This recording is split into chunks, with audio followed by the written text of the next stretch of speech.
তবে শোনো, তোমরা যারা নায়ক নায়িকার অনুসারী, গায়ক গায়িকার অনুসারী, আমি তোমাদের একটা হাদিস পড়ে শোনাই। এর আগে আমি তোমাদেরকে একটা আয়াত পড়ে শোনাবো। ফাকাদ আতা আল্লাহ, যে আমার রাসূলের মতো খায়, যে আমার রাসূলের মতো পড়ে, যে আমার রাসূলের মতো ভালোবাসে, যে আমার রাসূলের মতো ঘৃণা করে, সাল্লাল্লাহু আলাইহি ওয়াসাল্লাম, ফাকাদ আতা আল্লাহ, আল্লাহ নিজে বলছে যে সে আল্লাহর ইবাদত করে।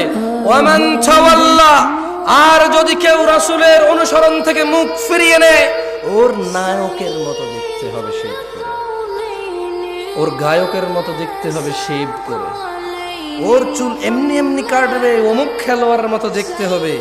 আল্লাহ বলছে যে ওয়ামান তাওয়াল্লা, যে রাসূলের অনুসরণ করে না, ফামা আরসালনাকা আলাইহিম হাফিযা, ইয়া রাসূলুল্লাহ, আমি আপনাকে এই সুন্নত বিরোধী লোকগুলোর তত্ত্বাবধায়ক করে পাঠাইনি।